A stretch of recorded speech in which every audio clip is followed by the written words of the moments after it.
It's the Morning Star Drive 117.8. You soaring up with sky, now's the time, don't delay. I'm sitting in my ride and it's time to fly. So let's realign, just listen and fill your mind. Hey guys, how's it going? It's Monday, November 21st, and this is the Morning Star Drive on 117.8. We're on YouTube, so make sure to subscribe, follow us on SoundCloud, and make sure to support us on Patreon. So what is happening on this wonderful Monday? We've got current news from around the world, the Sunday Message Word Study, and of course, 2G Talks with Eddie Kwan from San Francisco. All right, everyone, how are you doing and how was your weekend? I'm hoping you guys had an amazing and awesome weekend just as I had. I was able to play some sports, get relaxed, get a lot of my work done, but I'm sure all of you guys too were able to enjoy your weekend and just rest and receive a ton of grace and fire from the Sunday message. Man, what a Sunday message, right? From Pastor Joan. Just like all of a sudden out of nowhere, and lots to talk about, lots to think about too. It's Monday again. We can restart another amazing week together with the Lord. All right. So the Sunday message, absolute faith. You become like this through love. Okay. So this is quite interesting, quite amazing. And it was a great message. And it's kind of in theme with like the messages over the last 2 months of being strong in faith, doing things until the end, not being shaken and stuff like this too. And we get a good idea through Pastor Joan's Sunday message, what is going on. We don't get details, but there's going to be that big video. She's going to that 2-hour video of what happened at the Lord's church too. So that's something I think a lot of people are really, really curious about. But man, it really... the feeling I'm not lost during the message, but I'm just like, I have no idea what's going on.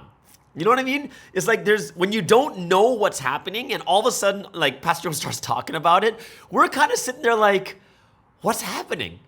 Like, I can't even be on the same level of Shimjung because I have no idea what's going on. I have to ask around, see what's happening, what happened here, what happened there, and I'm just like, wow, like we kind of got these little hints here and there, but no one really knew what the heck was going on in Korea. Like we know that for me being in the foreign countries, whether it's America or Canada, I'm in Malaysia right now, like a lot of us we're stuck in our own bubbles, right? We don't know what's going on, whether it's on purpose or whether by mistake. Well, of course, some people don't want us to, sometimes you don't want people to hear like terrible news and stuff, but now you can't really hide it because it's in the Sunday message, right? Like we're listening to it. When you listen to it, I'm sure like you guys can comment on this too. How many of you guys are thinking like, what is happening? Like what is going on that she has to be doing this live service all of a sudden, right?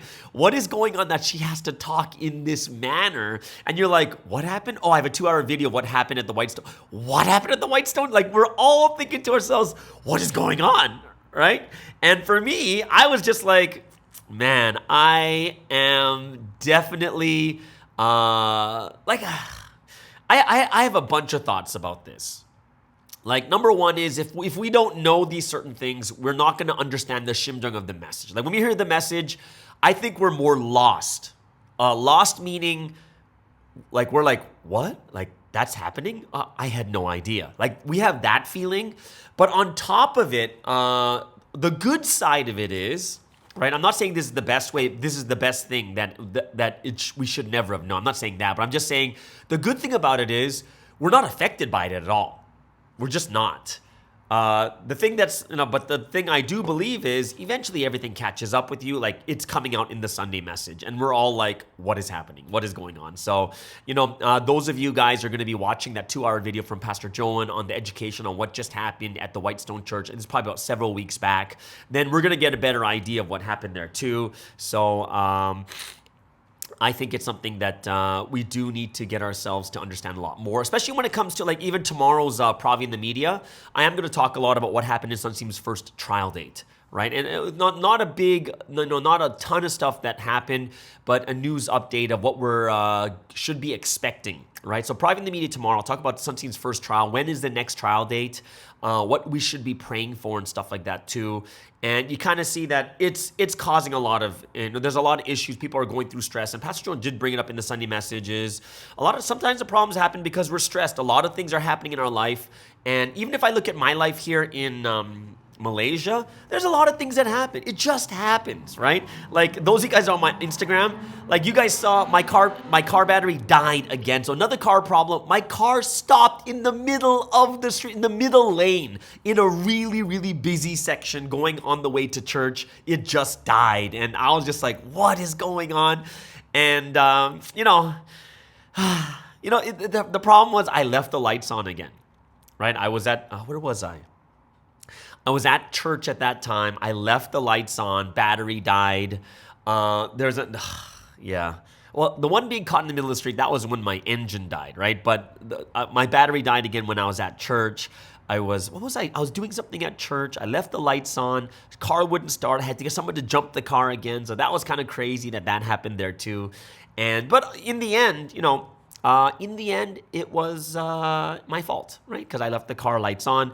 And I'm going to tell you once again, honestly, the car that I'm used to driving when I was in Vancouver for 10 weeks, the lights are automatic. They turn on when it's dark and they turn off automatically even if you leave them on. It's an automatic thing. So for me, it's just not in my head yet. That's how strong that habit was. But, that's like the 9th thing that happened to me in the first 3 weeks of my time here in Malaysia. But yeah, it's quite interesting. But yeah, I thought it was something that, it's a stressful thing. But it's something that I can prevent and something that I have to keep my eye on and stuff like that too. But yes, it was very, very interesting. More than anything else, yes, it was very, very interesting. But yeah, I hope that, during the word study, we can talk more about the situation in Korea and talk about the words and what the words made you feel. Like I would love to hear your comments on that too. We'll do that in the word study today. Talk about maybe even get into what actually happened. I don't know all the details of what happened. I just heard in general detail of what happened at the Whitestone Church. So I can't really give you like the detailed stuff, but we could just talk about it and discuss it during the word study time. So I am looking forward to that too. All right. So, also, today's the last day of the poll, and the last day of the poll is talking about have you seen spirits, ghosts, or demons, or whatever like that. And the yes has been strong. It's staying at 39%. So 61% haven't really heard, have seen spirits and stuff like that too. But what should we call it? 39%. 39%, and over there is like still 27% have said yes, they've seen spirits. So it's much, much higher here in Providence. It probably means that we got more spiritual people here. But yeah, go ahead, put in your last votes before I change the poll to tomorrow. And also, you guys out there, if you guys have any poll questions you want me to post, I'd love to just put it into the comment section or leave me a DM, and I'd love to discuss other questions that that you guys think might be good for a poll question too. Okay, so like I said before, also Provi in the media, that's going to be tomorrow on Thursday's first day of the trial. All right, some great channel comments from Kat. She wrote, thank you for the word study. So helpful. I feel convicted that I can overcome the difficulties by doing my responsibility and entrusting to God. And then they wrote, also, the roach story. Similar thing happened to me the other day. I was reading the word and suddenly a roach hopped on my bed, but then it quickly ran off as I went to call my mom so she could kill it, but she didn't help me.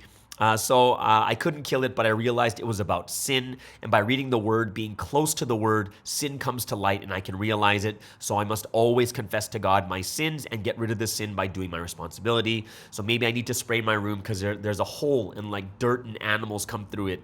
Animals come through it, right? And they said, embarrassing. I can't wait till I have my own house.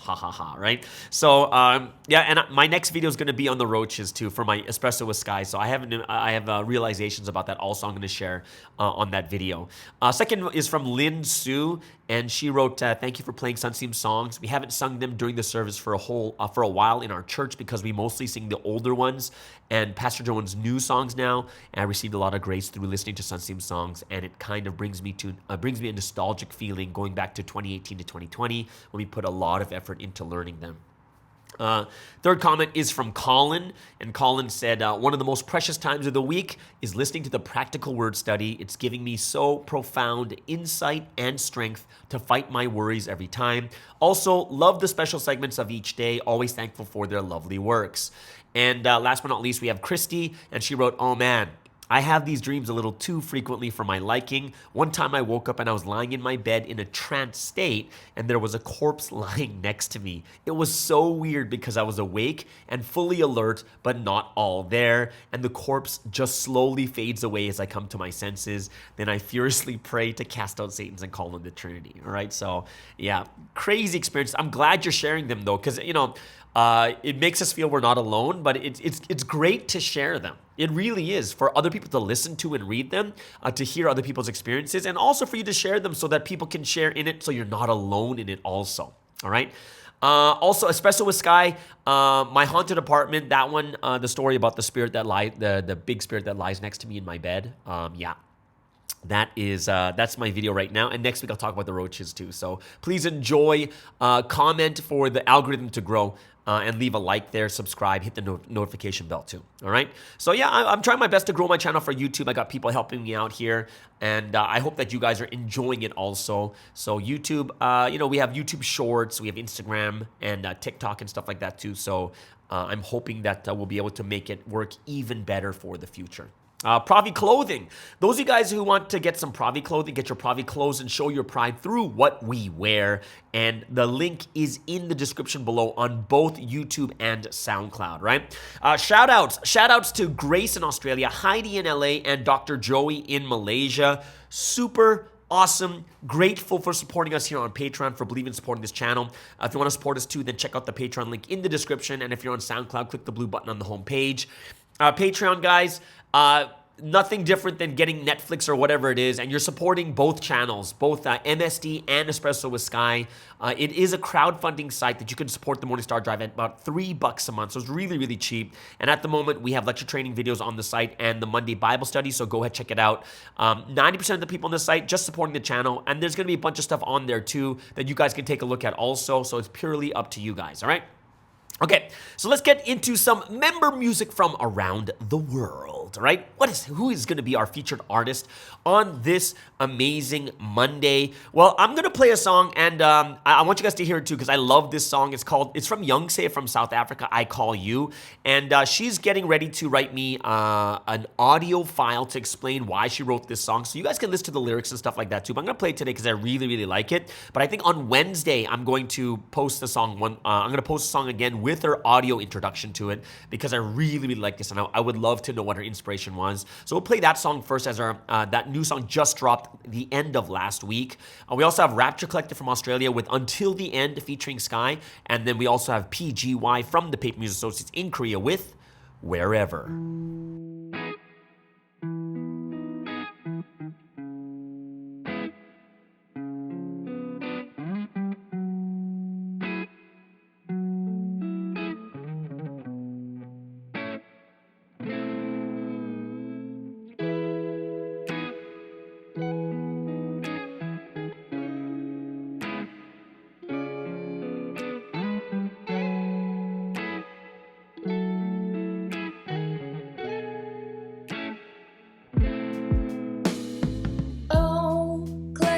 My jaw and holding my breath. I don't know how much strength I have left. Is this the real life, or am I just dreaming? And oh, won't you hold my hand as I am on my knees, praying to you and begging, please, won't you be by my side?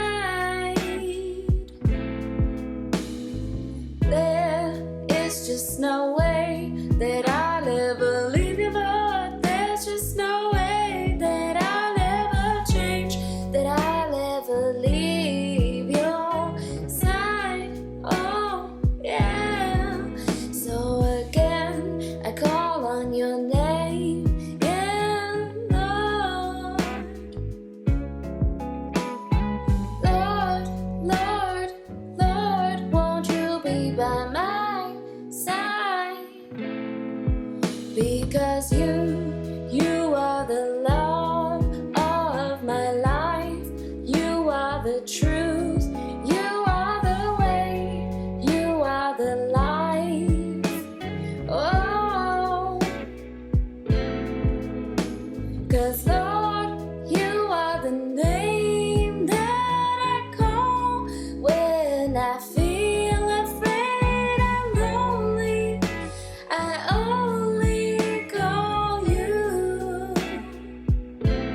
clenching my jaw and holding my breath.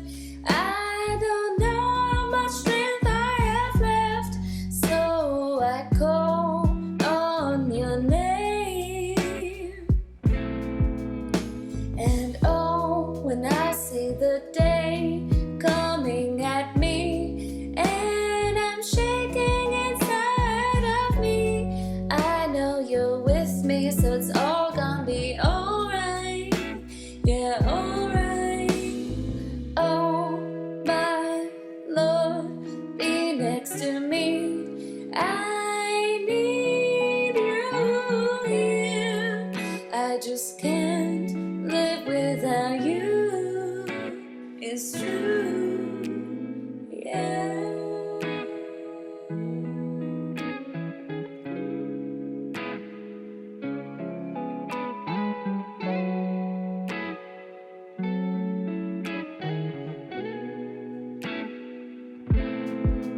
Because you are the love of my life. You are the truth. You are the way. You are the life. Oh,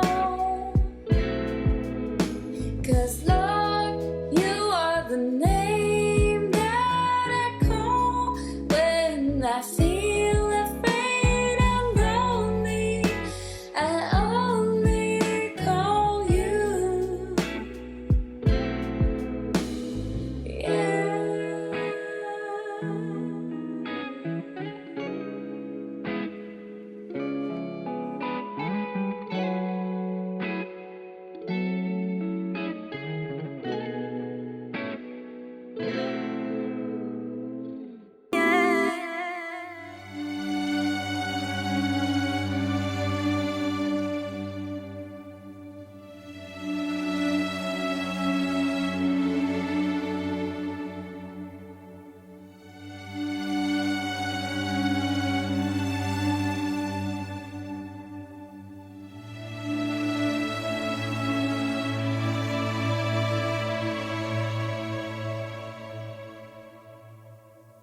달의 연가를 들으며 홀로 도시를 걸었어요. 당신이 없는 이태원은 불빛은 한없이 어두워요. 여기엔 나 말고 아무도 없는 건가요? 아무것도 보이지가 들리지가 않는 거예요. 맞아요, 도시는 지금 텅 비었어요. 심장이 멈추어버린 내 차가운 가슴과 같아요. 눈물이 떨어져 빗물과 하나가 됐을 때 머리를 울리는 당신의 외침이 들려. 나의 이름을 불러. 그러면 내가 너의 옆에 있을게. 부르고 또 불러. 그러면 네가 나의 옆에 있을 거야. 보이지 않는다고 없는 게 아니니까.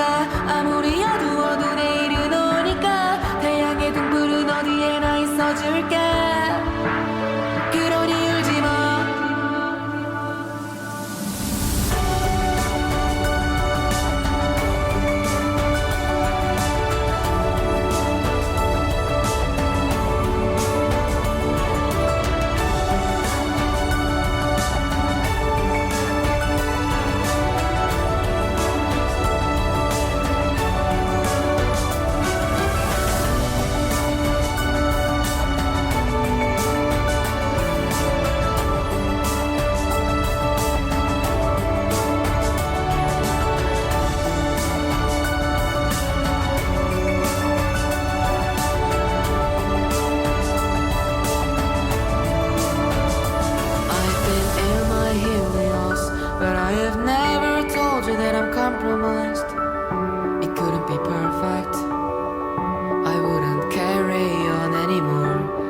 I just thought I was insane, that no one could even understand me. It was hard to know how it became with the one from the Little Prince. Where were you, my tiny flare? I know you don't have any fear. I believe in you and the change that I'm going through. Here's the truth, I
dreamer.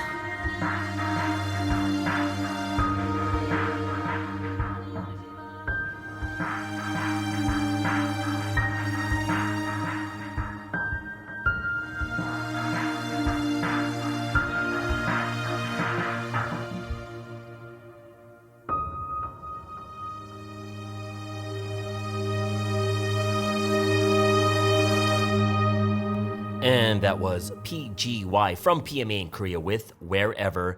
Before that, Rapture Collective from Australia with Until the End featuring Sky. And Youngse from South Africa with I Call You. All right, so let's get into some news going on around the world. What are the things that we've missed over this weekend? And tons of things that are happening. When we look at Russia and the Ukraine, almost half of Ukraine's energy system is disabled, the prime minister says. A recent wave of Russian missiles and drone strikes have crippled almost half of Ukraine's energy system. Ukraine's prime minister has said the damage comes as temperatures drop below freezing and the capital Kyiv experiences its first winter snow. One official in Kyiv warned that the city could face a complete shutdown of its power grid, and President Zelensky earlier said that 10 million Ukrainians have been left without power. And in his video address on Friday night, Zelensky said the difficult situation with energy supply persists in a total of 17 regions and in the capital, but added there were significantly fewer emergency shutdowns during the day as energy industry workers were racing to restore power. Mykola Povorozinik, deputy head of the Kyiv administration, said that the city is preparing for different scenarios, including a complete shutdown, and he did not say what would happen in the event of the grid completely shutting down, but officials have said they are not considering evacuating any cities. Ukraine's national grid operator, Ukrenergo, posted on Telegram, the aggressor country has officially recognized that its goal is to destroy our energy infrastructure and leave Ukrainians without electricity and heat. And the CEO of Ukraine's biggest private energy company, DTEK, told the BBC that the situation is getting worse. And unfortunately, after each attack, we have less and less reliable and stable energy systems. And this is the reality, he said. On Thursday, Russia hit more energy installations and civilian buildings less than 2 days after one of its heaviest bombardments yet, and this has been a recent Russian tactic following setbacks on the battlefield, and its impact is starting to be felt more acutely, Moscow says. The attacks are a response to Kyiv's unwillingness to hold peace talks. Those suffering power outages are mainly in the Kyiv, Odessa, Vinnytsia, and Ternopil regions, and the government has urged people to save energy by reducing use of domestic appliances such as ovens, washing machines, electric kettles, and irons. And I believe also in later news, the latest news, the people in Kyiv are actually saying some people should start getting ready to leave because it's getting that bad. And think about it, it's below freezing temperatures and you don't have steady power. So that is something that they are going to have to worry about a lot. Let's go over to North Korea. As North Korea, an ICBM, intercontinental ballistic missile, had range to hit the U.S. mainland, and this comes from Japan. North Korea has launched an intercontinental ballistic missile with enough range to hit the U.S. mainland, Japan's defense minister says. The missile landed in the sea roughly 210 kilometers or 130 miles west of Hokkaido. The U.S. has condemned the launch, while South Korea has ordered stronger deterrence measures against the North. On Thursday, North Korean, one of the ministers, Che Sun-hui, warned of a fiercer response to any increased U.S. military presence in the region. It also launched a short-range ballistic missile the same day. That followed Sunday's meeting between South Korean President Yoon Suk-yeol, U.S. President Joe Biden, and Japan's PM Fumio Kishida in Cambodia, in which the three countries agreed to increase their military cooperation. On Friday, U.S. National Security Council spokeswoman Adrian Watson said Biden had been briefed and the U.S. would consult with partners. North Korea has fired more than 50 missiles over the past 2 months, most of them short range. These long-range launches are rare and pose a direct threat to the U.S. as the missiles are designed to carry nuclear warheads to anywhere on the U.S. mainland. The latest ICBM was fired at 10:15 local time from near the North Korean capital Pyongyang, military chiefs in Seoul said. It reached an altitude of 6,100 kilometers on a lofted trajectory and traveled 1,000 kilometers, reaching a speed of Mach 22, South Korea's military said. A lofted trajectory means the missile flies much higher into space, but across a shorter distance than it would if fired on a normal trajectory. But Japan's defense minister, Yasukazu Hamada, said the missile had sufficient range to reach the U.S. The North Korea's pattern over the past months has been to launch missiles in response to U.S. military activity around the Korean peninsula. And in October, North Korea launched a ballistic missile over Japan, the first time it had done so in 5 years. The North is currently developing a new type of long-range missile, the Hwasong-17. It is larger than the ICBMs. It has successfully tested in the past, and experts believe could be capable of carrying multiple warheads, which would make it harder to defend against. Several attempts to launch the Hwasong-17 are thought to have failed. Earlier this month, the North launched an ICBM, but it failed mid-flight, according to the South Korean military. Even if the North does successfully launch the Hwasong-17, the threat will not have significantly increased, said Yang Uk, a military expert from the Asan Institute, says it must prove it has mastered the technology to be able to mount enough small nuclear warheads onto the ICBM. Pyongyang has conducted 6 nuclear tests between 2006 and 2017, and it has completed preparations for a 7th test. Experts believe it may use the opportunity to test a compact nuclear device. It is also working to improve its short-range missiles and conventional military capabilities. So it is getting pretty serious over there with North Korea and South Korea. It's getting more and more dangerous as we see the situation unfolding both physically and spiritually, right? Last but not least, let's go into Iran. Iranian protesters set fire to Ayatollah Khomeini's house. Protesters in Iran have set fire to the ancestral home of the founder of the Islamic Republic, Ayatollah Ruhollah Khomeini. Images posted on social media show part of the structure in the city of Khomeini being set ablaze. News agencies have verified the video's location, but regional authorities denied there had been an arson attack.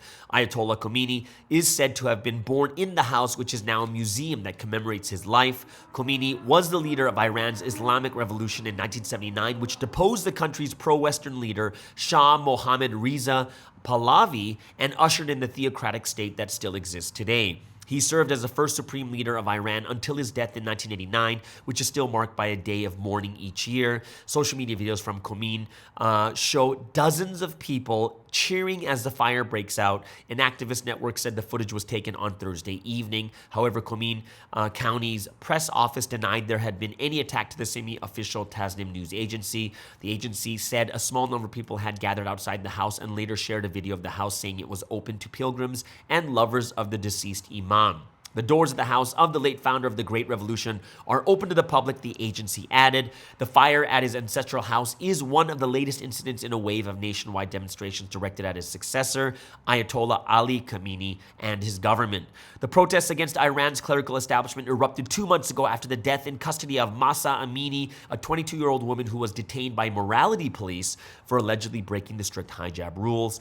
5 members of the security forces were killed in the latest unrest on Thursday, according to Iranian state media.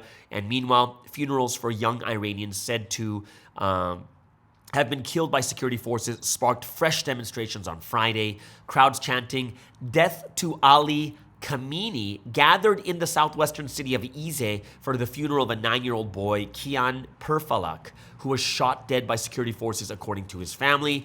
Although officials have denied this, there were further protests in the cities of Tabriz, Mahabad, and Zahedan over civilian deaths blamed on security forces. So that is the unrest that is happening all over the world, and this requires a lot of us, especially brides of this history, to really, really pray for what's going on.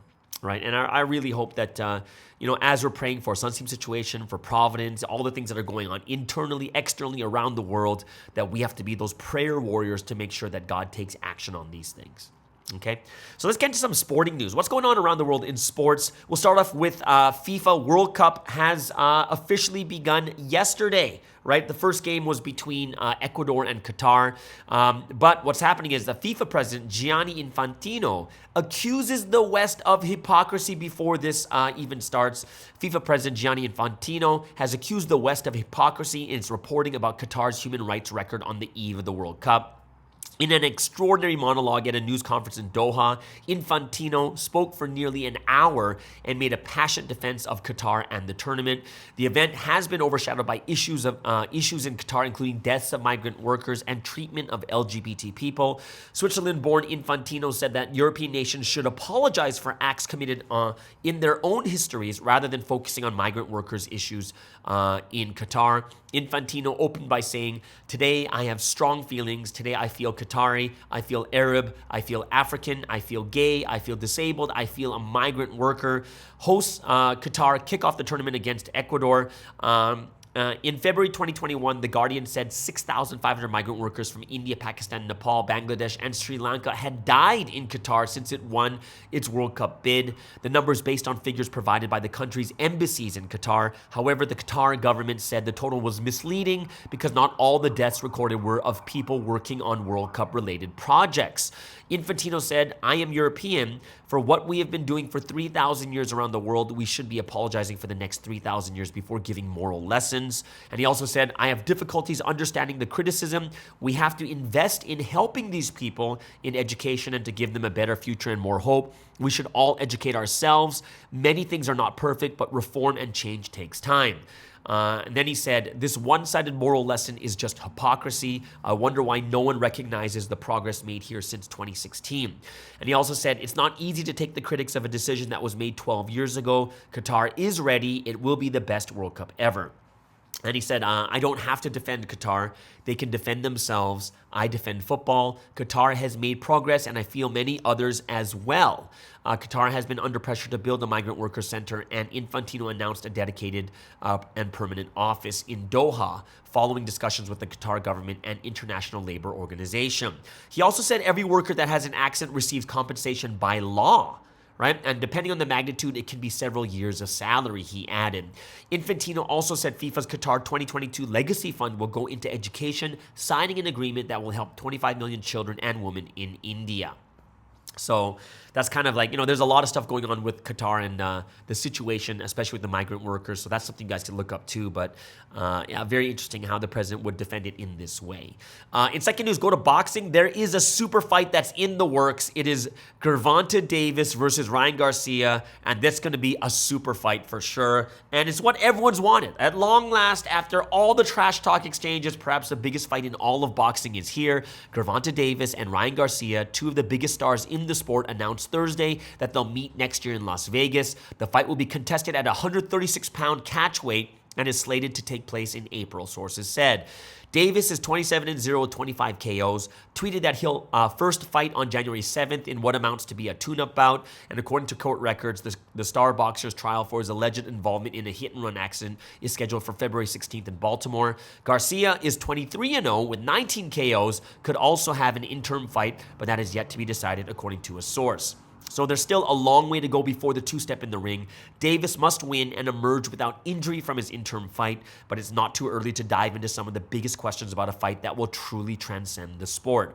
There's no title on the line. This isn't to decide supremacy in a weight class. This is a genuine super fight in a sports short of them. So Davis will undoubtedly be the betting favorite, and with good reason. But this, ultimately, people say it's going to be a 50-50 fight when all is considered. So that's going to be a huge thing everyone's looking forward to.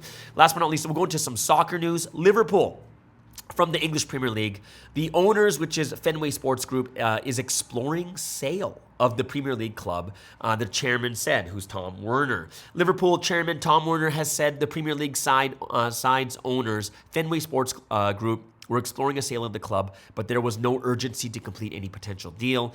FSG, which completed a £300 million takeover of Liverpool in 2010 earlier this month, responded to reports of a sale by saying it would explore the option of bringing in investors if it was in Liverpool's best interest.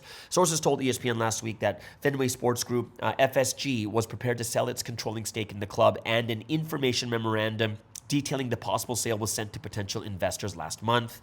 We're exploring a sale, but there's no urgency, no time frame for us. And as far as I'm concerned, it's business as usual, Werner told the Boston Globe newspaper. One outcome could be our continued stewardship for quite a while. And since FSG took over Liverpool, the club won their first Premier League title in the 2019-2020 season and have reached the Champions League final 3 times under Klopp, winning the title in 2019. So that should be interesting news if that team will go on sale.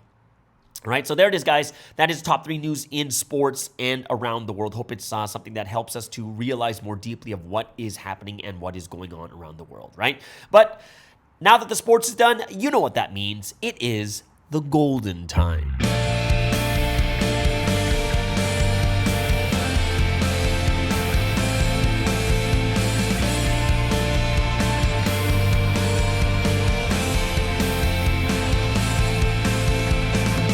And yes, it is the golden time, a time of praise and worship to the Holy Trinity. Hope all of you guys are looking forward to giving glory to God and the Holy Spirit. So, what are we going to praise and worship today? We're going to start off with His Will, and then an oldie but a goodie, I Am Happy, and then we'll end things off with Jehovah God. So, as one body of the Morning Star Drive, let's spend this time giving praise, honor, and glory to the Holy Trinity.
happy, live their lives at ease, and joy at home. Happiness is happiness, only within lasts eternally. Truly, I'm happy, am I not? In the holy sun we guide. Yes, you have learned the truth, you know happiness. Your life is truly joyful. I hear their words, how they whisper. Oh, these people have so much to say. They don't know the truth at all. This is the path of salvation, of walking on. I'm living within God's will. Path of glory, path of pain, path of life that shall remain. My life is truly happy. Though it may be difficult, this path is life, this path is glorious. Truly, I am happy, am I not? In the holy sun we guide. Yes, you have learned the truth, you know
my heart.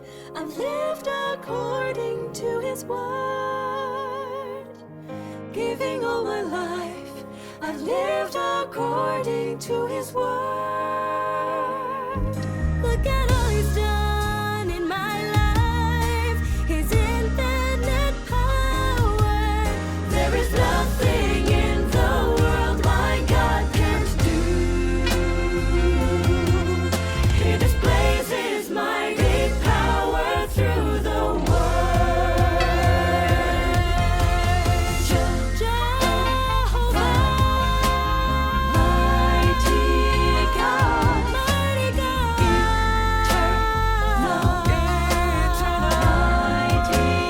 mighty God, eternal, mighty God, mighty God, creator, mighty God, God of the perfect word. He is our mighty God. Jehovah, mighty God, eternal, mighty God, creator, mighty God, God of the perfect word. He is our mighty God. And that was Jehovah God, one of my favorite songs right now. Before that, I Am Happy, and of course, His Will. So let's get into the word study today now that we have, our hearts are made prepared through the time of praise and worship. And what absolute faith, you become like this through love. And it was just suddenly that it's like, oh, there's going to be a live Sunday service. Pastor Joan's going to be doing this. And you knew at that moment, there's something going on, right? There is something going on. You're like, oh, I wonder what made Pastor Joan all of a sudden want to do it like this? What is going on with this situation? And for me too, I was just like, wow. How many of you, you guys can comment on this? How many of you can feel, you're like, what is happening in Providence, right? Like, what is happening in Korea right now? Because in the foreign countries, what are we dealing with? We're just dealing with our own problems, right? And of course, Korea has their own problems. Japan, Taiwan, America, Canada, all these countries, all of our countries, we got all of our problems going on. But in order for a message to come out like this, something went on, right? That, here, now is the time. It's kind of strengthening people because of what the issues are going on, having absolute faith. You become like this through love. You have absolute faith like steel because of love, right? So even for me, I'm just like, man, this message is basically kind of encouraging people, yes, in a situation where things are bad, but you gotta have absolute faith. Like, that's the feeling I got from it. I'm not sure if you guys got that same feeling. And it kept resonating through my head, like, what is going on? Like, I can't it's such a big thing that's happening. And, it's talking about having faith like steel because of love. And faith comes through like trust. And the faith and trust are the two things that are absolutely important in a relationship. It breaks marriages. I'm just like, okay, what is happening? Like, faith is being broken, trust is being broken right now. And it was just in my head, I'm just like, I wish I knew what was going on better so that I can understand the Shimjung more deeply, right? So for a lot of us in the foreign countries, we don't know what's going on. So we're just listening to it like, what's happening? That this type of message has to go on. So it's good, I said in the beginning, it's good because we're not really affected by it, but then we don't really know what to pray for. We don't know how urgent the situation is. And I'm not sure about you guys. What would you guys rather have? Would you guys rather have known, or are you guys kind of more thankful that we didn't know, so that, we're kind of not in the loop and we're just going to be the way we are right now? So that's my question to you guys. Would you rather be protected and not know the situations going on over there in Korea, or would you rather have known so you can know the situation a lot better, pray for it and stuff like that too? So that's the question I think I should probably put into my next poll. I think that'll be my next poll question. Yeah. That would be my next poll question, because that's wow, that's really intense how strong this really is. So, man. It's true. And I don't know if, as Pastor was giving the answer already to that poll question, is like, as long as you talk, you can solve problems. The moment you stop talking, what can you do if you stop talking, right? And I think communication becomes such a big, important part of our life in faith and in this history too. You know, a lot of churches, a lot of countries, you know, sometimes information's withheld from them. And if it's withheld, then how can they fight through it? How can they be able to strengthen themselves through the situation, pray about it, know the urgency, understand what's going on with Sunsteam if they don't know, if there's no communication and everyone's just holding these things by themselves, right? So it's a tough situation, right? Because like in the beginning of the message, it's talking about all the junk that Jesus went through. Even though he was the Savior, he went through so much crap, whether it was through the Pharisees or Sadducees or the people that didn't believe in him, or even when he was a child, when King Herod tried to kill him as a baby. And in the end, the only thing that you can do to recognize, like to have people recognize Christ is how? The only way is through listening to the word, right? It's one of the verses I use a lot. It's Romans 10:17. Faith comes from hearing the gospel, hearing the message, and that message is the word of God, right? That's how faith comes, right? I like to read it from verse 14 too, talking about how how beautiful it is, the feet of those that bring good news, right? But how can we believe if no one preaches the word, right? That's how important preaching the word is for us in our lives also. So, by listening to the word each and every week, by listening to it each and every day through Proverbs, Wednesday messages, whatever it is, this is what's producing our faith. And I'd say it's the same thing the way that Pastor Joan put it when it comes to relationships, right? Faith is part of your relationship. So how's faith part of your relationship? Well, think about it this way. If you only talk once, there's no faith in the relationship because you don't know much about them. But the more and more you talk to your significant other or that person, that friend, and the more and more you talk, what happens? The more you talk, the closer you get. The more you talk, the more you realize. The more you talk, the more you have faith in the relationship too, right? So for us here, we need to understand, right? We're listening to the word. And this is why we came to this history. And we didn't listen just once. We listened over and over and over again until that trust, until that faith continued to grow more and more. And, why are people not listening or why don't they believe in this history? Is because, why did they hate him? Because Jesus hurt their pride. They hated him because they couldn't understand what Jesus was saying. They criticized, they hated him. They even hated him to the point of death when his only goal was to save everyone, right? And when you think about this, a lot of people, when they listen to this history or when they find out about us, what can we say to them, honestly? It's hard to say anything because they haven't heard the word and they haven't heard it for a while. Right? So their faith in this history will diminish. Even for us who have faith, it diminishes the less we listen. Our faith stops growing. It starts to shrink instead. And it was that one thing that Pastor Joan said is think about it. People keep asking us hey, what's with all the news about your church? What's going on with your church leader? What's happening here? Why are you all over the news? And it's hard to respond to because they're never going to understand until they listen to the word for a long time. And I actually think that's why it's kind of, it's so frustrating for us sometimes because all people can look at is the news. That's all they look at is the news and what's happening, all these stories, something going to, it's so hard for us to kind of defend because no matter what, they're coming in with a skewed point of view and they're always looking at it from a very negative, they don't know what's going on, right?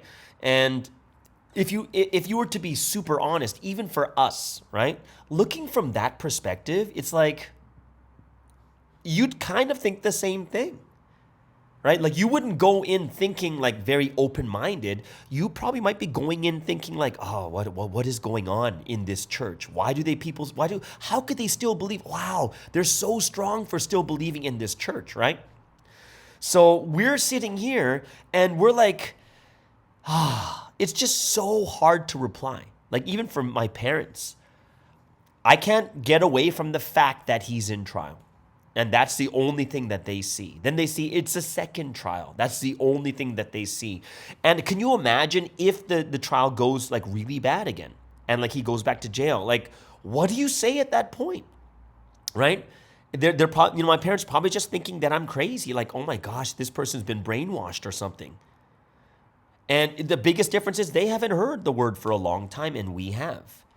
Like, you know, when I look at like the Bible study, the 30 lessons and stuff like that brings us to the point of realization. But even then, it doesn't mean you're strong in faith. You got to keep listening over and over and over. The Sunday messages, the Proverbs, to get that like so embedded into your brain. You're like, yeah, absolutely, right? And you're strong about it. You have that steel-like faith. And I think that's one of the messages we have right now is when Pastor Joan, I like when she said, like, listening to the word is like putting in roots of a tree. And that's listening to the word is making your roots go deeper and deeper. And right now, in the most difficult time is the time that our faith has to shine. This is the thing that has to happen right now. Everyone in Providence, we're listening to the word. We're so blessed because we listen to the word. We've been listening to the word directly from Sunsi most of the time, right?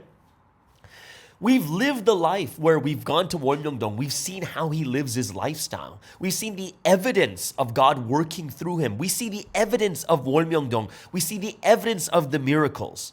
And this is what allows us to have faith like steel. But the crazy part is, which is so true, is a lot of people ask is, well, how can people leave? It comes a point where people get disenchanted, where people stop listening to the word, something bad happens to them, they have some trauma, and it's so hard to get yourself back into it. Like, I'm going to be, like, for me too, especially during the pandemic, that happened right after I kind of went through a bad experience after head leading, whatever it was, and to recover makes it even harder.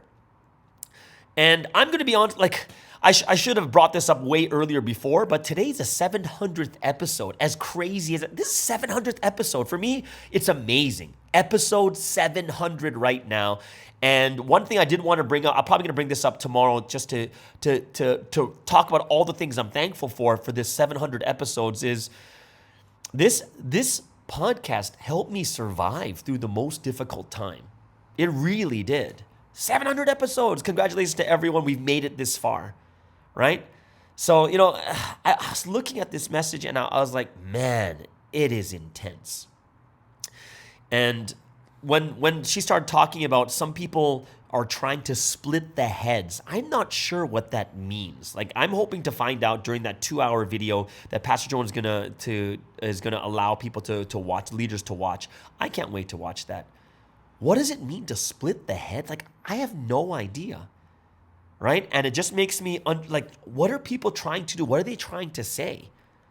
Stop splitting the head into two, right? So we do know that obviously that there is something going on, and this has been like, I think, guys, we're not naive that, you know, as Pastor Joan even talked about during the message, ever since she was, you know, was put into this position from her early 20s, when she became, you know, when she got the mission and everything else like that, there's a lot of people have been slandering her. A lot of people have been coming against her. And it's like even Sunseem defending her, right? And it's quite, I think it's something that we have to think about, right? This is normal, pretty normal thing. When you start to read the Bible, like in the book of like Acts and forward, when you see what happened at the time of the apostles, same things were happening. People were like saying, I'm on the side of Apollos, I'm on the side of Peter, I'm on the side of Paul. And Paul's like, what are you guys talking about? There's only one head, right? It's Jesus. He's the only head. I don't know why you guys are saying you're following me. Did I save you, right? And people are causing these types of problems. And I do think the only thing I know what happened in the Lord's church was, you know, someone stood up in front of the entire congregation, started slandering Pastor Joan in front of the congregation. Like, that had to be addressed. I think that's probably what's going to come out in that situation. But man, like you wouldn't think, but if you look at history around the world, history, like when it comes to even Christian history, it's been happening since even the time right after Jesus, at the time of the apostles, that the exact same thing was happening, right? It's happening. We've only got one head, but some people follow Paul. Some people say they follow Peter and James and John or whatever it was. That was happening way back then too, at the beginning of history also. And that's why don't be alarmed by it. Don't be thinking like, oh, this has never happened in history. What is happening to us? No, it's happened before in history. It has. And that's something we have to keep in our hearts and our minds, that it's already happened before. And we have to understand, you know, when people go through stresses, when people are when they misunderstand history, when they don't understand what exactly is happening, this is when these types of things happen. And this is why right now, we need to have faith like steel, absolute faith, that no matter what happens, our faith is absolute. We know what we saw. We know the words we heard. We know that, Satan is trying his best to take us, to split us apart. Yes, and I think one thing that Pastor Joe did say that was very clear was, yes, churches have problems. We all have problems. Like, come on, guys. We have problems in our churches. We have problems in our relationships.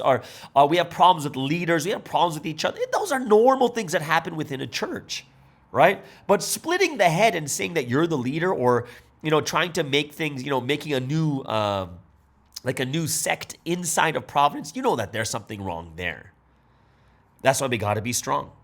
We got to be strong. We got to figure out what is happening. We got to understand at the highest level. There's going to be people out there slandering. There's going to be people out there saying the worst things. And that's probably one of the things I'm very thankful for, that it's not as intense in the foreign countries than it is in Korea.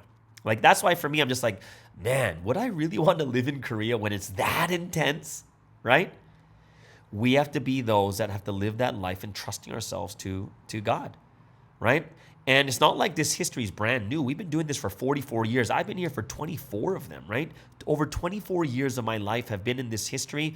And, everything that I've seen inside, the things that Sunstein has done, I just haven't seen anything. I've only seen miraculous and amazing things, and things I'm just like, oh my gosh, this makes me feel so lacking. I should be doing better. That's it. I haven't seen anything outside of it. Anything that was really, really bad that happened is usually either my fault, or when we become humanistic, right? It's usually like a personal responsibility thing. So it's a tough thing. Because for members, it's easier for us to understand each other because we're going through it together. But people on the outside, we have no idea. We really don't. And that's something I do think that we have to think about together and realize together too. I'm just super grateful and thankful that we are here in this history together. We're able to talk with each other. We're able to discuss. And I hope that's something that this platform can bring everyone, is not like like I said before, one thing I cannot stand is when people try to hide things from each other. Oh, don't let them see this. Oh, don't let them hear this. I'm like, isn't it better just to discuss it together? People talk about it instead of letting people watch it on their own behind it. Because if you keep telling don't watch, and people are going to watch it anyways, because the moment you say don't watch is the moment everyone wants to watch it. And then on top of it, they're going to just struggle with it by themselves, when it's better for us to just discuss with it together, which is way better. It is. It's just like, when Pastor Joe was talking about, like, hey, why would you tell people to have absolute faith and just believe no matter what?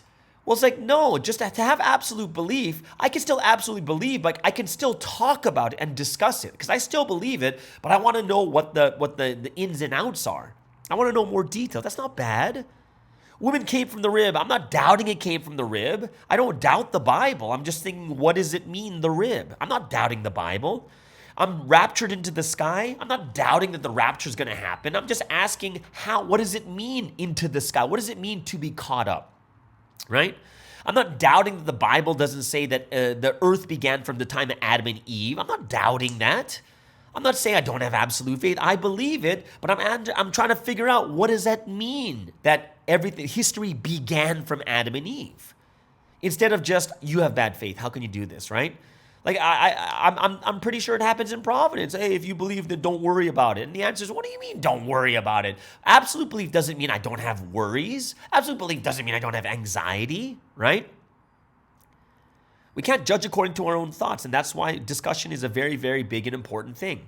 If you were Sunstein and then you told me something, then it'd be a little bit different than, say, a pastor or a head leader or myself or someone else I'm discussing with saying, don't worry about it. It's not a big deal. I'm like, no. Because you can't even give me the answer.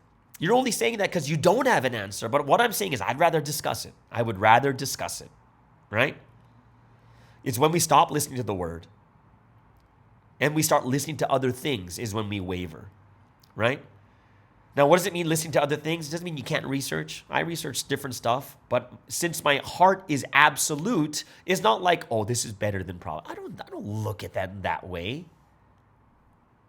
Right? We have to understand, like, even when it comes to the situation that Providence is going through now, obviously Sunstein can't tell us everything he's going through in every detail, but it's good to, but at least Pastor Joe is opening it up to us.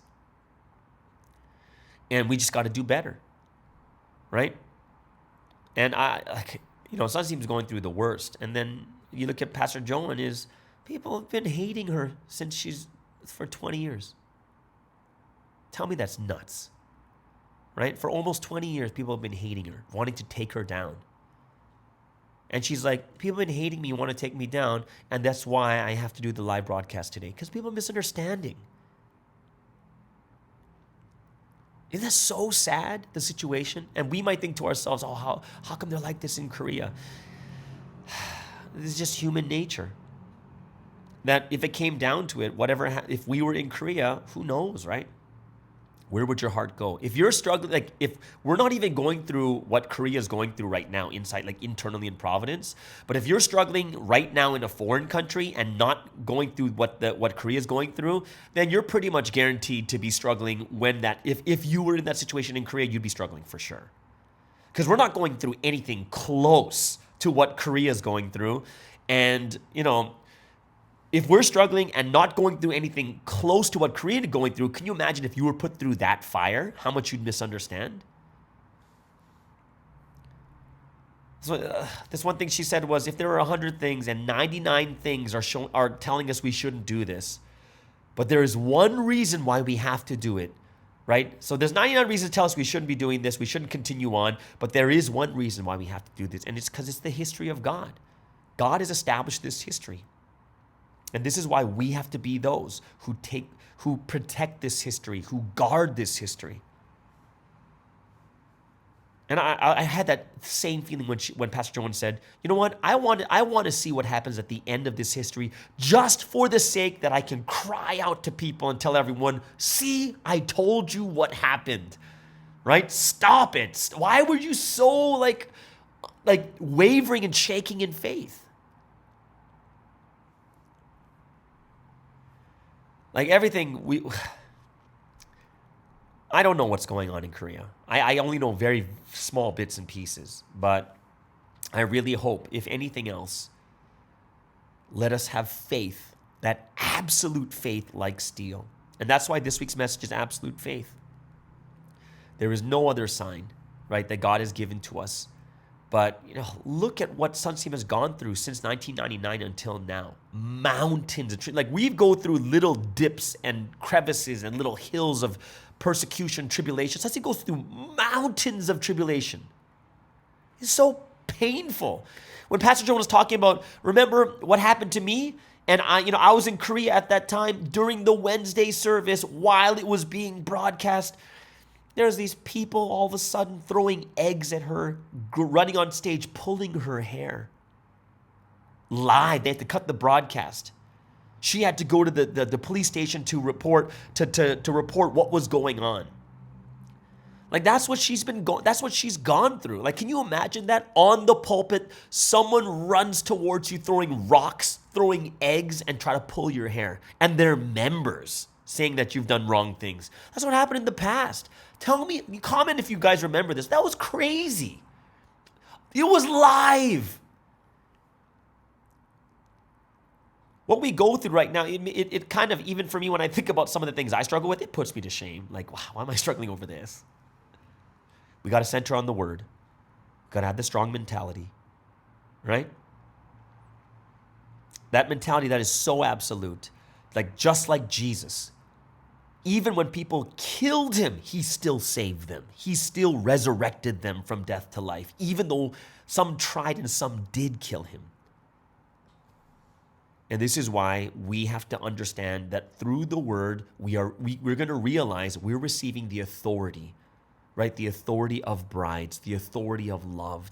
And when we have that authority, it will show through our actions. Right? This authority of love, where does it show? The authority of love, right? As people who are brides of this history, this should be our pride, and it shows through our actions, through the way that we speak, through the way that we are. Absolute belief, the blessings, never losing authority. Without faith, it is impossible to please God, as it comes from Hebrews chapter 11, verse 6. It's about faith and trust. And we got to get it through the word. Absolute faith and evidence-based faith is what we do. What is evidence-based faith? That's providence. Look at all the evidence of what's happened in this history, from building of Wonmyeongdong, all the miracles that have happened through the words that have been preached. And that's why we have no choice but to have absolute faith. Right? Whenever Sunsim does anything, it is 100%. He never stops. He is so extreme with it. So that last point I love that Pastor Joan brought up is, you have to know how valuable the seconds of time that you have, the seconds of time that will never come back. That even if the whole world pays, no one can buy your seconds back. No one can get it back. Save your seconds at this time. Move forward. Get through the issues. Get through the headaches. Get through the problems. Center on the word that comes from the pulpit. Don't waste a single second. Don't use it to slander or to complain or grumble or make your own schemes. Don't doubt. Don't misunderstand. But use all of it for God's history. These seconds that we have right now. That's what we have. Right? And, I know a lot of people are having, I've had my struggles. Everyone's having these hard times during Providence, and we have it for many other different reasons. But this time right now is too big. It's too important, right? So let's really wrap up this year really well, and let's begin even greater for 2023, right? Are you the cracked vase that you pour in water and it keeps coming out? And I love the solution is throw it in the ocean, because even if it's cracked, it'll always be full of water. Throw it into the ocean of God's grace. Throw it into the ocean so that it never loses that grace, that even if there's holes, you are just surrounded and you are dunked in the grace of God. All right? So yeah, it's such powerful, powerful message, and I hope that everyone is going to realize more deeply even more of what's happening. Okay? So let's really pray for the situation even more now that we know the situation is way more serious than we thought.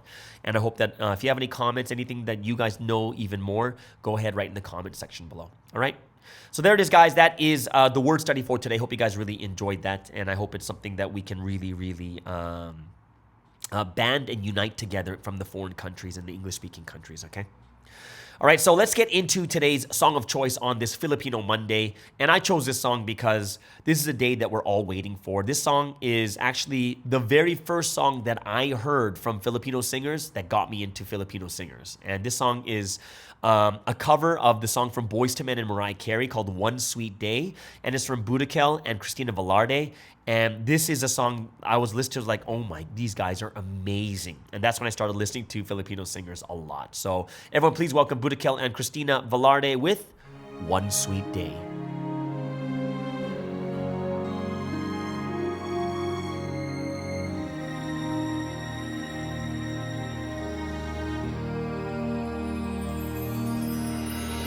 Sorry, I never told you all I wanted to say.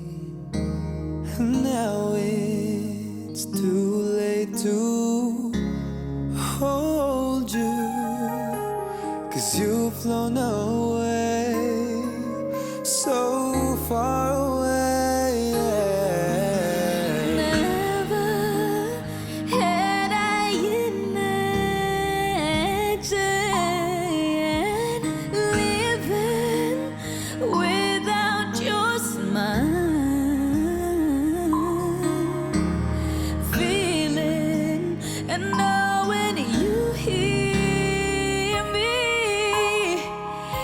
Keeps me alive.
but I always care. It's the love we share.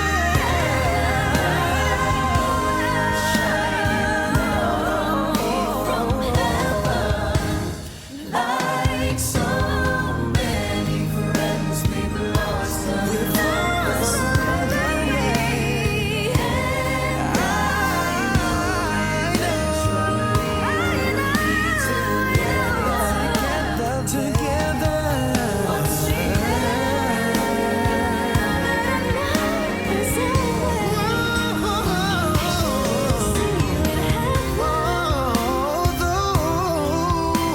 The sun will never shine the same.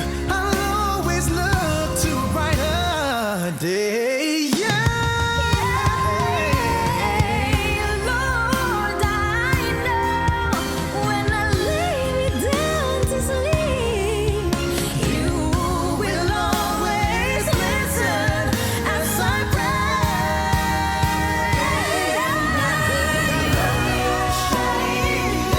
We'll be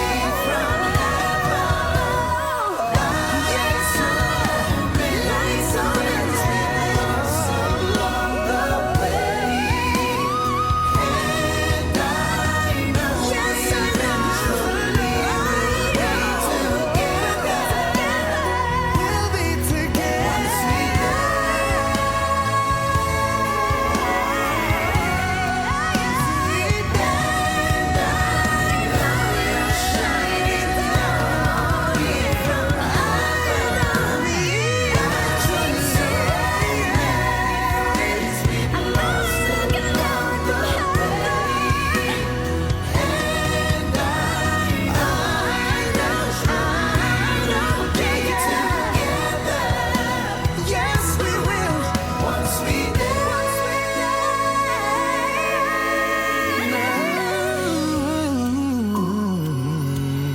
Sorry, I never told you all I wanted to say. And that was a great cover. That is Boudikel and Christina Velarde with One Sweet Day, and that's from Boyz II Men and Mariah Carey. Great song, and I hope that a lot of you guys were inspired to move that one by it too. All right.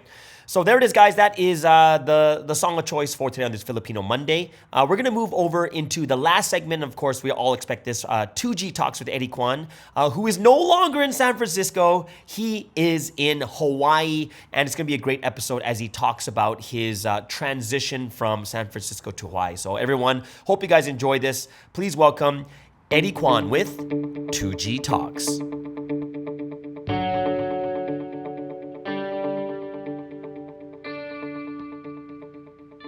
Good morning, everyone. Welcome to another week's episode of 2G Talks. This is a very exciting week. I think as I'm recording this, for many people, you've already listened to the Sunday message. And I was chit-chatting with Pastor Sky, and he told me about, wow, it's like so crazy, right? Like all the things that were mentioned in the message. For me, I haven't listened to it yet, but I've garnered what it might be about, right? And so I'm not exactly sure what it might be, but I've seen that all across the world, and I don't know how like reactions are in the respective part of the world you're in, but even within AP and within Western Providence, whenever like some sort of shocking news comes, people tend to be disheartened, but disheartened might not be the best words. They're just kind of shocked, right, when something happens, and that's just something that naturally makes sense, right? And so I'm like I said, I haven't listened to the message yet, but I know there might be some of you who may be shocked at the contents of the message and about realizing things that maybe that we weren't seeing, right? Because all of us are in the West in a certain sense.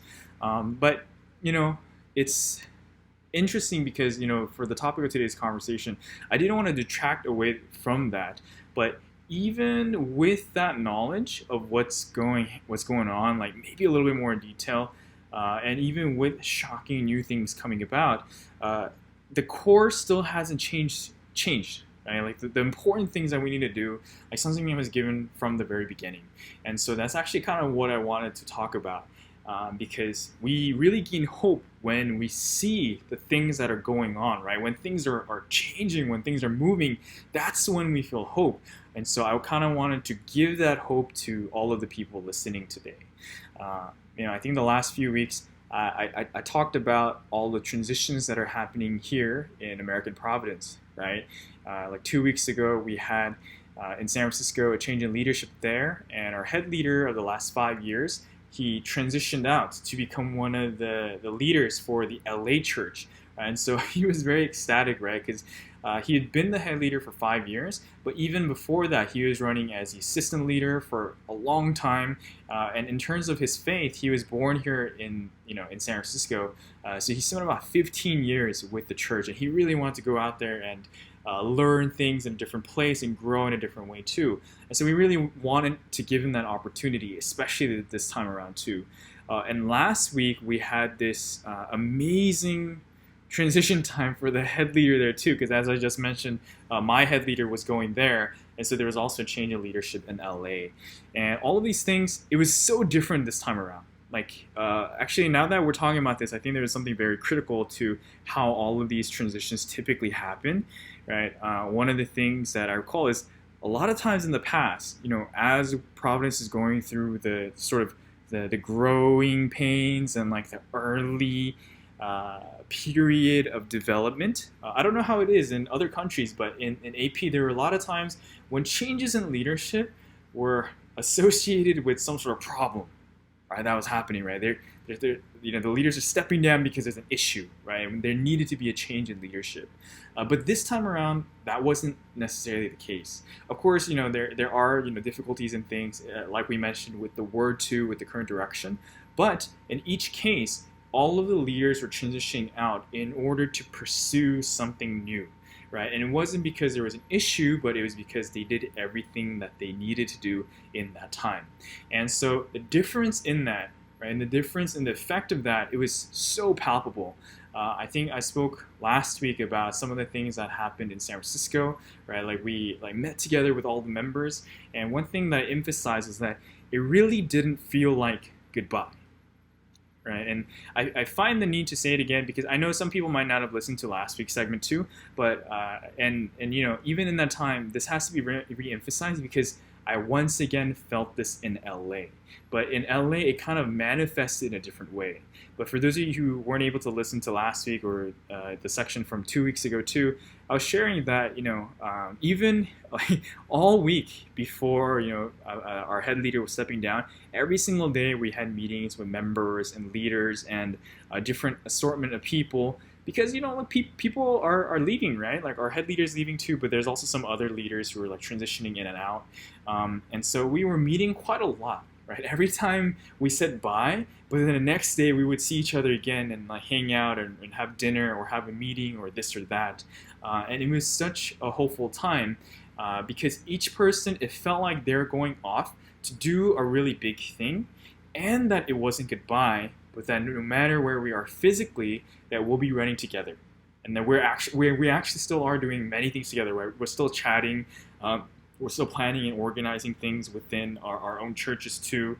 And one other thing that I felt too was that in each of the places that all of these people are going, we're preparing so that the next time that we run together in person, the level will be even higher than it was before, right? So it's such a hopeful thing, and that's what I felt in San Francisco. But in LA, it was kind of a different ecosystem, right? I hadn't really run together with the LA church in a while. So when I first went down to LA, it took some adjusting to, right, initially, and I had to talk to many people, and I find that anyone who's been running in one place for a long time, they naturally have tendencies that fit that place, right? And that, like had they been doing that somewhere else, people are like, oh, why are you doing that, right? That's a little weird. And that just, local mannerisms, right? And that's just commonplace everywhere. And so even within Providence too, right? Like you run in one church and then you go to another church and you realize, oh, they do things very differently here.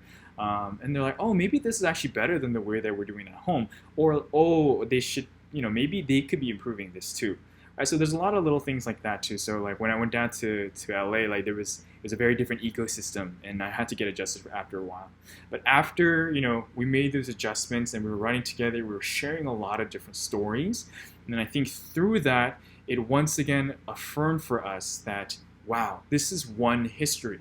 Right? Whether San Francisco, whether LA, whatever different church. I know some of our listeners here are from all the way from Japan and Taiwan, all across AP, all across the Western nations, like throughout Europe and Canada, and also in Australia and New Zealand, and all of these different wonderful places too. And so for each person, yeah, like this is one history, right? This is something that I said.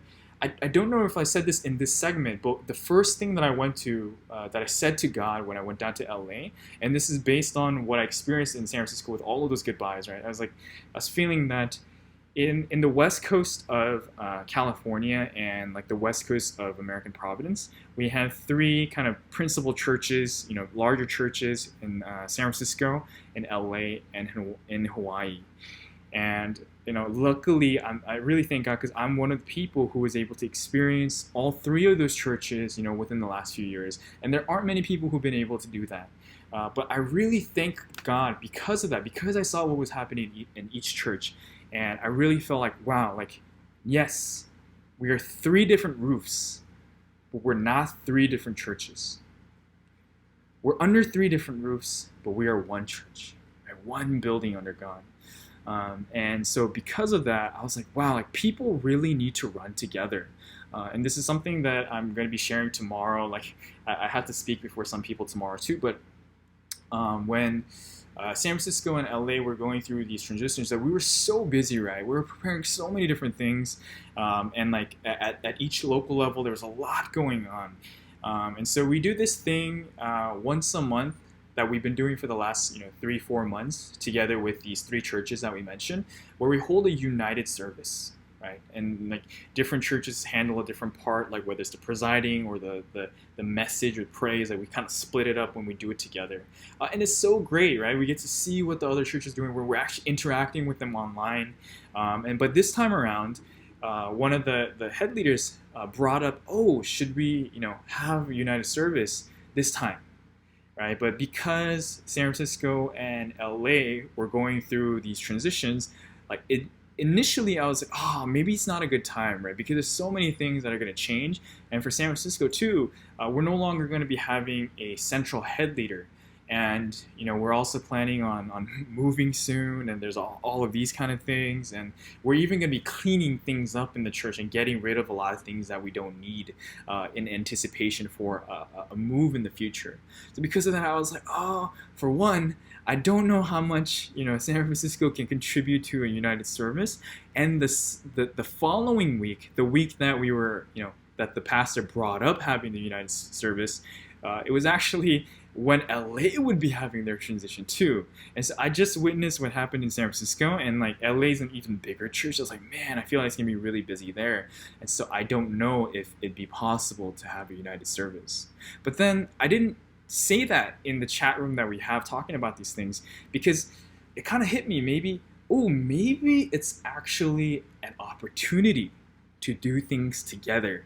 Because, well, like I said, San Francisco, now that I thought about it, I was really thinking about it. I was like, oh, I think for the next week, we'll be joining together with LA anyways, right? Because our head leader is going there, and, we don't have a preacher anymore, right? So we'd be joining another church anyway. So we would probably be joining LA church for that service anyways. So maybe for San Francisco, it really doesn't change too much to have a united service. And so I brought that up with the leaders in San Francisco, and like, I don't think it really hit them hard, but it even before they were thinking about it, they were already thinking about a different perspective.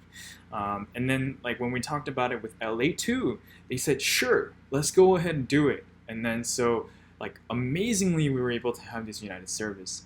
And one thing I really want to share was that normally, even on a regular sort of month that we've been doing this, to have a united service across different churches, oftentimes takes a lot of coordination, right? It takes a lot of different things that we have to do together, and that we have to sync up, and that we have to watch out for and prepare and practice and communicate with.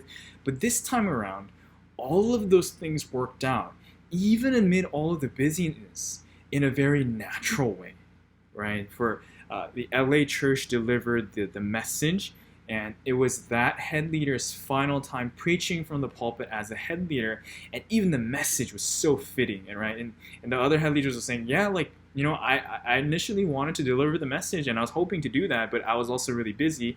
And after listening to that head leader's message, it was so fitting, right? It was a message about the end being strong. So it was just so fitting because it was his last service, right? And he received so much blessing, and the entire church received so much blessing because they made it to the end, right? So it was just so fitting all around. I got to do praise with the LA church, which I typically don't get to do that easily, right? Because I think, for those of you guys who don't know geographically how California is situated, San Francisco and LA are about a 6-hour or car drive separated. And so it was so amazing that I even got to be there, because initially I wasn't going to be there in time for the Sunday service, right? I was going to come visit afterwards, but after talking to our headquarters here and as well as the other leaders, they were like, oh, it would be good if you could go there for, you know, for your head leader's inaugural service and for, you know, the previous LA head leader's last service too, right? And so I changed my mind because of that. And because of that, I was able to sing praise together with like the full praise team there, and we received so much grace. And I got to talk to members about a lot of deep things, right? Things that they were maybe struggling with, or like things they were really pondering about and that they couldn't figure out on a local level, right? Because, you know, you definitely need an outside perspective at times too. Even for myself too, I'm always looking for new perspectives to think about. You know, what is it that I don't know, right? What is it that I'm missing? What is it that I can be doing better? And this is something that we gain from taking action together.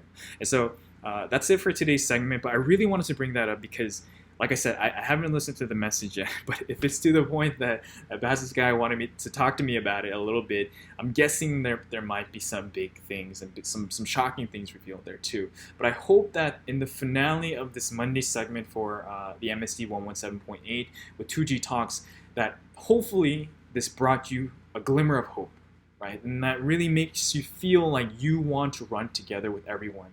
And the things that members around me have been telling me the last few days have been very encouraging and heartwarming, because I'm really moved, because they said, as long as you have that heart alone is so big. Because, you know, like, honestly, like, I've been saying this to a lot of the members in San Francisco, LA, even in Hawaii too, like all members all across these areas, and it doesn't hit right away, right? This idea of doing things together and saying, you know, like saying that, like, you know, you could just say that, but and not really mean it or not have it become something. But I've been hearing, you know, through members from the Trinity that that's really the right heart to have, right? That things will be better, like not even necessarily because we're doing anything, but because we have that heart. And so in each of the places that you are, like, maybe you feel like you're alone, right? Maybe you feel like you're the only one, like, you know, you're the only one in your church who listens to this segment, or you're the only one in your church or in your family or in your department or in your surroundings, like listening to the word and thinking about these things. But from that one seed, this history will grow and it'll spread. And from, you know, blessed are the peacemakers, right? Because, you know, to you belong the kingdom of God. And so I really pray that each person can become that person, and that we will take action together too. And that in the time that we see each other in person, that we will make a history that's far greater. Because even in isolation, even separately, we'll be taking action together and in anticipation of the future opportunity when we will definitely be doing things together. Because we won't be taking action alone anywhere we are. Like, you will definitely be taking action together at one point with someone who you might never have thought you'd be able to see in person. Maybe that person is me too. Maybe I'll get to meet some of you who I never anticipated like seeing in person, and we'd be able to do something great in the future. And I know it'll definitely happen, and I'm looking forward to that day too. So I hope that everyone has a good start to this week, and that it'll be full of hope, and that it'll really become a great blessing for this week. So yeah, feel free to message us in the comments below, and I can't wait to hear from each person too, because this is also a form of taking action together. So thank you everyone, and I'll catch you guys on next week's episode of 2G Talks. And thank you so much, Eddie, for another wonderful segment, a very honest and raw segment too, about how his transition has been from San Francisco to Hawaii. And of course, all of us are thinking, wow, he moved to paradise. But I'm going to tell you this. I've traveled to over 20 countries. And for me, the one thing that I look at is, in the end, you get used to whatever environment you in, and everything becomes the same as it was before. People are the same. Human nature is the same. And you're going to have to deal with different problems, but they're very, very similar human problems too. But very, very grateful for his segment on his transition. Hope it resonates with you guys too. Okay, so there it is, guys. That is the end of today's Monday podcast. Hope you guys really enjoyed it as I have. Enjoy your Monday, and we'll see you guys again tomorrow on the Morning Star Drive on 117.8. It's the Morning Star Drive 117.8. You soaring up with sky, now's the time, don't delay. I'm sitting in my ride and it's time to fly. So let's realign, just listen and feel your mind. I'm burning with desire and the passion. Nobody can stop me when I'm like this. I got my head in the zone, you know.